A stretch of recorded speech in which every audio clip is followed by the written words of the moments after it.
Hey, what's up guys? So today I'm going to review this new watch face from developer DK, and the name of this watch face is called Flip, and obviously you can see why it is named Flip because we have got this flip design. Now it's a very sleek design, I really like it, but I would have liked it even more if these flip boards would have flipped with every minute passing, or there would be a flipping seconds section here as well, but sadly we don't have any of that. But still, this watch face looks very cool, very beautiful and very sleek. Also has this dark look to it, which I really like. So looking at the aesthetics of this watch face, we have got our digital time here, then we have our date, we have got heart rate at the top, steps, distance and battery percentage. Anyways, moving on, let's take a look at some of the customization options of this watch face.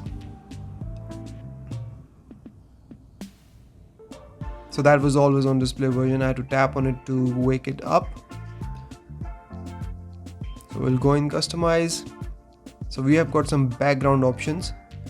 So here you will see different backgrounds appear as I scroll through them.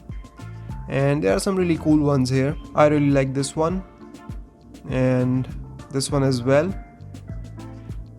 And this one is also cool, but I will go with this one.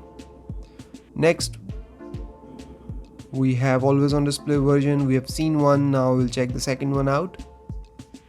And then you can also add color to it. So let's go with this one.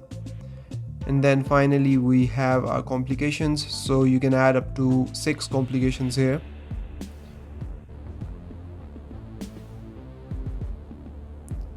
So here is a list of all the complications that you can add. You can add different activities, apps, shortcuts and a lot of stuff here. Assistant, Google Assistant, Bixby. So a lot can be added to these complications, and we have 6 of them, so that's a lot. So I'll select recent apps here, press OK. So this is how the watch face look after customizing it. I think it looks pretty sleek and very nice. I think it's pretty nice. What do you guys think? Let me know in the comments below, and I will put the link of this watch face in the description below so you can check it out. I will see you in the next one. Till then, take care. Bye bye.